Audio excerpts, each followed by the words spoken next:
Welcome to Shanmukh cooking recipes. నేను పద్మానండి. ఈరోజు special వంకాయ కర్రీ అనమాట.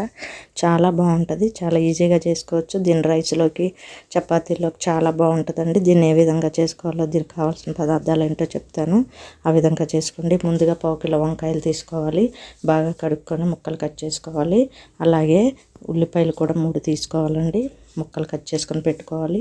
ఒక బాండీ తీసుకొని అందులో కొద్దిగా ఆయిల్ వేసుకొని, ఒక 5 స్పూన్స్ ఆయిల్ వేసుకొని మినప్పప్పు వేసుకోవాలి, 1 స్పూన్ ఆవాలు వేసుకోవాలి, అలాగే 1 స్పూన్ జీలకర్ర కూడా వేసుకోవాలి. వేసుకున్న తర్వాత బాగా యాగనియాలి. తాలింపు గింజలు బాగా కాగిన తర్వాత అందులో ఉల్లిపాయ ముక్కలు కట్ చేసుకున్నాం కదా, అది వేసేసుకోవాలండి. వేసేసుకొని ఉల్లిపాయను బాగా వేపుకోవాలి. గోల్డెన్ బ్రౌన్ కలర్ వచ్చే విధంగా చేసుకోవాలండి. కాసేపు మూత పెట్టుకోవాలి. మూత పెట్టుకున్నాక ఉల్లిపాయ మగ్గుతుంది అనమాట. ఈ విధంగా మగ్గిన తర్వాత దీంట్లో వంకాయ ముక్కలు కట్ చేసుకున్నాం కదండి, ఆ వంకాయ ముక్కలు కూడా వేసేసుకోవాలి. ఈ విధంగా వంకాయ ముక్కలన్నీ కట్ చేసుకుని వేసేసుకున్న తర్వాత కాసేపు ఒకసారి తిప్పి అందులో తగినంత సాల్ట్ వేసుకోవాలి. తగినంత సాల్ట్ వేసుకుని, అంటే ఉప్పు తినిన దాన్ని బట్టి వేసుకోండి. అలాగే 1 స్పూను పసుపు వేసుకోవాలి.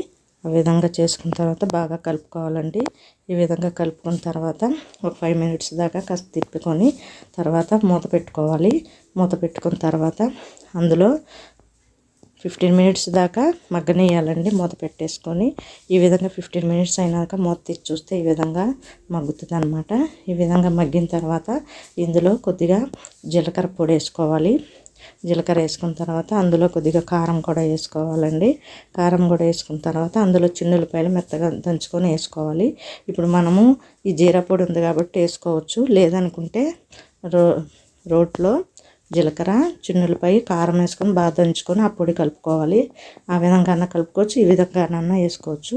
ఈ విధంగా వేసుకోవటం వల్ల చాలా టేస్ట్ ఉంటుందండి. ఎంత బాగుంటుందంటే చాలా బాగుంటుంది అనమాట. ఈ విధంగా చేసుకొని పెట్టుకోవాలి. ఇలాగా పెట్టుకున్న తర్వాత మొత్తం కలుపుకొని మళ్ళీ 1 నిమిషం మూత పెట్టుకోవాలి. మూత పెట్టుకొని ఒక 5 మినిట్స్ అట్టి పెట్టుకోవాలండి. అట్టి పెట్టుకున్నాక పూర్తిగా మగ్గిపోద్ది. ఈ జీరా పొడి ముక్కలకు కూడా పట్టి చాలా బాగుంటుంది. చూసారా, నూనె పైకి తేలుతుంది కదా, అంతేనండి, అయిపోయింది. ఈ విధంగా ఉంచుకున్న తర్వాత చేసేసుకొని స్టవ్ ఆపేసుకోవాలి. స్టవ్ ఆపేసుకున్న తర్వాత కొత్తిమీర జల్లుకుంటామే, అంతేనండి. ఇది నచ్చినట్టయితే లైక్ చేయండి, షేర్ చేయండి, సబ్స్క్రైబ్ చేయండి, ప్లీజ్ లైక్ చేయండి. ఈ విధంగా చేసుకున్న తర్వాత వేరే బౌల్లోకి తీసేసుకోవాలి. తీసేసుకొని మొత్తం గిన్నెలోకి తీసేసుకున్న తర్వాత దాని మీద కొత్తిమీర జల్లుకొని సర్వ్ చేసుకోవటమే, అంతేనండి. ఈ విధంగా చేసుకోండి. ప్లీజ్ లైక్ చేయండి. మీరు లైక్ చేస్తేనే నాకు చాలా యూస్ అవుతుంది. ప్లీజ్, అంతేనండి. ఆ విధంగా చేసుకొని తినండి, అంతే.